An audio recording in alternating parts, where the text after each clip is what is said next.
What a gift. What a gift, my friends. All right, let's take a breath, sing a blessing. Barbara, thank you for raising over $500 for UJA, celebrating your birthday this last Shabbat. That is the right way to celebrate a birthday, if you ask me. Not only because I'm sitting at headquarters, but because I know that our work is holy. And I know that you are too. What a blessing it is to connect holy things and to be purposeful together in this way. Blair and Sherilyn. All right, I'm actually going to take a breath, sing a blessing, invite you to do the same, and then it's time for Torah.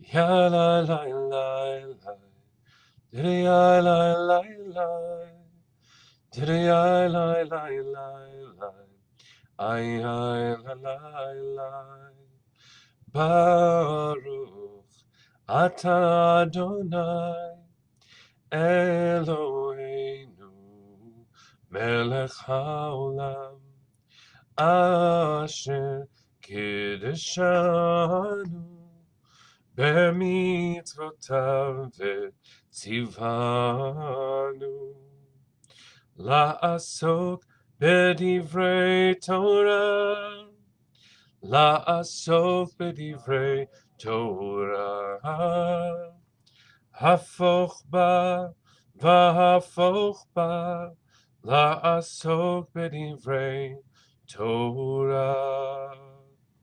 T'nei lai lai lai lai, t'nei lai lai lai, t'nei lai lai lai lai, ay lai lai.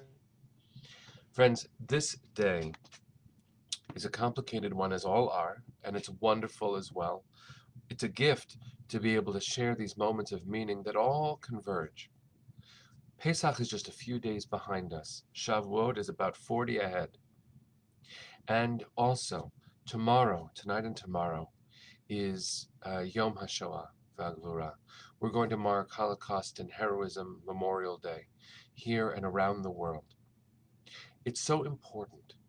It's so important for us to hold on to the memory of where we came from, what we emerged from, and where we are headed as we mark each moment. So not only is this the week where we mark the memories of 6 million, our 6 million, and so many others around the world, and their heroism of those who fought for life and died. Not only is it that day, but it is also a week where we are preparing to read what might be the hardest of all the Torah portions. This is Parshat Acharei Mot. Acharei Mot is just so hard to even say. Before Pesach, we read the Torah portion of Shmini where Aaron's children, Nadav and Avihu, died. And the circumstance of their death is incredibly hard to confront, and I will leave that for next year's examination of Parshat Shmini. But Acharei Mot, this week's Torah portion, begins with those words, Acharei Mot, after the death of. Aaron's sons died, and that's where we begin. And Moses is not the speaker finally. He's finally not trying to fill up the space with words. He's a mourner too. They're both mourners. And tonight and tomorrow, we are a universe of mourners, and some of us survivors who are mourning too. And the passage of time is so complicated. But every time we come to this parsha, it is Acharei Mot. It is in the immediate aftermath of the death of beloved children. And every year when we come to Yom HaShoah V'Gvura, it is our memories of our collective losses. And just last week, maybe it was 1,000,000 years ago, many of us stood the last day of Passover during Yizkor, and we said Kaddish, even if it wasn't our 7 closest relatives for which there's an obligation, according to Jewish law, to say Kaddish, for a spouse, for a parent, for a child, for a sibling. Many of us also said Kaddish for beloved friends, including my beloved friend Rachel, who just a few weeks ago sat right next to me, right here, and taught Torah, and laughed, and lived. And the loss is unfathomable. the local immediate, the friends, the family. Acharei Mot, we all live in so many ways Acharei Mot, after loss. And after these 2+ years, the whole world is living Acharei Mot, after the death of. And this week's Parsha makes it incredibly clear that that is what life is. We live. And along the way, there's also loss. Now, I want this to be the inspiring moment of Torah that we need for the day. So let's ground it in our reality and recognize that the purpose that unites us is to live more fiercely, more forcefully, more passionately, more wholly, as whole people. Because also here in New York City, living after the loss, just a few days ago, there was a mass shooting in a subway, and there have been mass shootings every day since, all across the United States. A gun violence epidemic that we do way too little to try to end. A few years ago, I gathered the testimony of countless rabbis and religious leaders in a book called None Shall Make Them Afraid, a Rabbis Against Gun Violence anthology, where leaders who experienced gun violence directly in their community, including many from the community of the Tree of Life Synagogue in Pittsburgh, wrote of their feelings. Orel Magnani, who was a 15-year-old at the time, wrote an essay that no child should write, to the man who tried to kill me. Rabbi Evan Schultz wrote about the word numbers. They aren't just numbers, they're people. And Rabbi Simcha Weintraub quoted a few of these texts, and I want to read them to you now. This is from Mishnah Shabbat.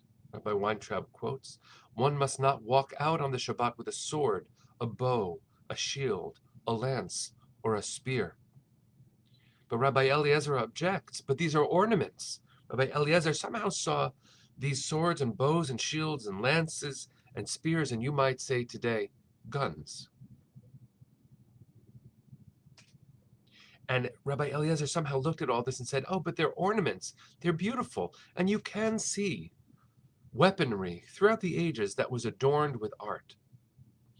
In fact, I wrote an essay about 10 years ago about a gun used by the Gestapo that was auctioned by Sotheby's because it felt like art and history to them. And there are many who collect weapons. And yes, there's incredible skill that goes into the creation of ornate handles and the ceremonial spears and swords through time.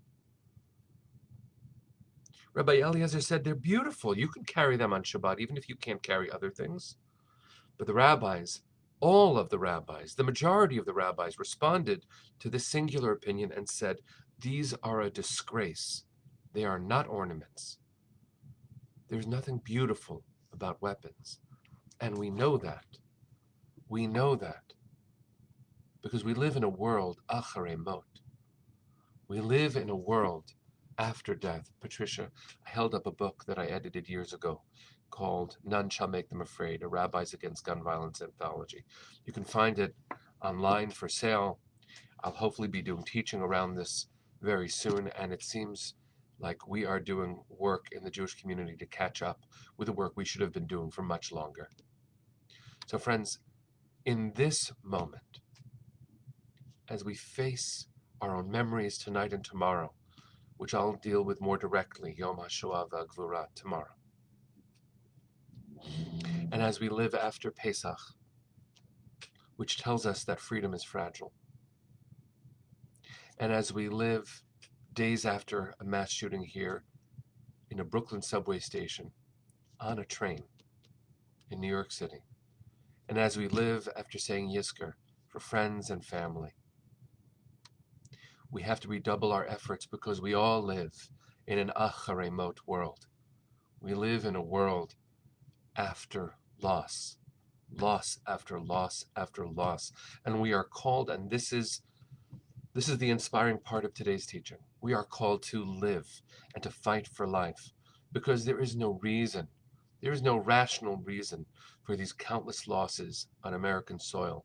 The blood of our sisters and brothers and children and parents and friends is screaming from the earth, just as it screamed at Cain all the way to God in the beginning of the book of Genesis. There have been enough of these for us to have learned our lesson, and yet we clearly need to learn it again. May the hard-earned wisdom that we are gaining be enough so that we can make a change. And one day may our children review this kind of a teaching and say, an Acharei Mot world? We are Acharei Mot. That kind of a world that endures loss and does little to stop it in Ukraine, on the streets of New York. Our historical consciousness calls us to fight for the freedom, which is the freedom to live. So friends, live. Live. Feel your heart pulsing in you. Use this body that you've been given to do good in the world, to fight for safety for others, so that our children can live in a world where this becomes a distant memory and you cannot find a bulletproof backpack to buy when you're preparing for school. Help us build that world from love. On this broadcast 532, thank you, Penny, let us redouble our efforts to fight for life, because we are all living Acharei Mot, and it's enough. It's enough of that. The freedom to live in peace. Thank you, Arlene. Let's do that. I know that we'll have another heavy conversation tomorrow for Yom HaShoah. Live fiercely today, friends. Let's remember fiercely tomorrow, too. Let's sing our way into a good day. Deborah, holding your father's memory, thank you for sharing it with us. May it be for a blessing in your life. Ya la la la la, diddy ya la la la, diddy ya la la la la, ay ay la la la, ya la la la la, diddy ya la la la, diddy ya la la la la, ay ay la la la. Okay, friends, so beautiful to share today with you. See you tomorrow. Take care.